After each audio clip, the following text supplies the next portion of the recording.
భారతదేశంలో ఎన్నో వేల సంవత్సరాలకు ముందే స్త్రీ పురుషుల స్వభావాలను క్షుణ్ణంగా పరిశీలించి భారతీయ ఋషులు కామకళ గ్రంథాలు రచించారు. ఉదాహరణకు నందికేశ్వరుడు 1000 అధ్యాయాలతో కామశాస్త్రాన్ని రచించాడు. 2000 సంవత్సరాలకు ముందు పుట్టిన మల్లినాగుడు అనే ఆయన ఈ కామశాస్త్ర గ్రంథాలను బాగా చదివాడు, పరిశోధించాడు. తను గ్రహించిన విషయాలను మల్లినాగుడు కామసూత్ర అనే గ్రంథంలో వివరించాడు.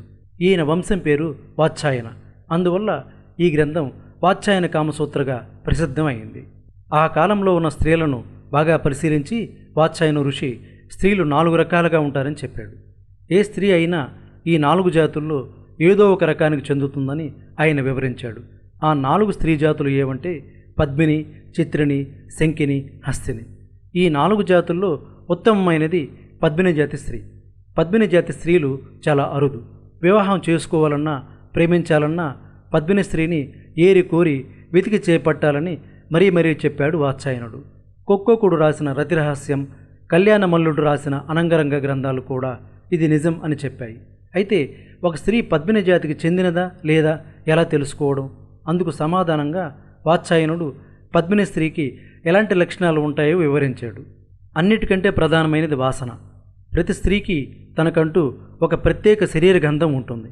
అంటే స్త్రీ శరీరం నుంచి సహజంగా ఒక వాసన వస్తూ ఉంటుంది. ఆ వాసన పురుషులను ఆకర్షిస్తుంది లేదా వికర్షిస్తుంది. ప్రకృతిలో ప్రతి జీవికి ఈ సూత్రం వర్తిస్తుంది. ఒక స్త్రీ పద్మిని జాతికి చెందినది అయితే ఆమె రొమాంటిక్ మూడ్లోకి వెళ్ళినప్పుడు ఆమె నుండి పద్మపు సువాసన అంటే కలువ పూల వాసన వస్తూ ఉంటుంది. ఆ రోజుల్లో పద్మిని స్త్రీల నుండి పద్మపు వాసన వచ్చేదేమో. అప్పటికి ఇప్పటికీ పరిస్థితులు చాలా మారాయి. ఈ రోజుల్లో పూల వాసన లాంటి మధురమైన మత్తైన వాసన ఎవరి నుంచి వస్తుందో వారు పద్మిని జాతికి చెందినవారు అనుకోవచ్చు. పద్మిని జాతి స్త్రీ నడక హంస నడకల ఎంతో వయ్యారంగా ఉంటుంది.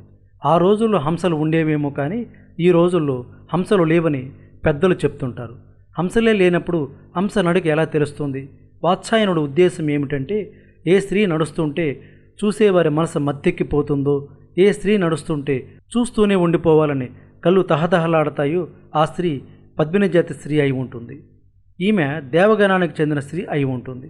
స్త్రీలలో దేవ, మానుష, రాక్షస అనే 3 గణాలు ఉంటాయి.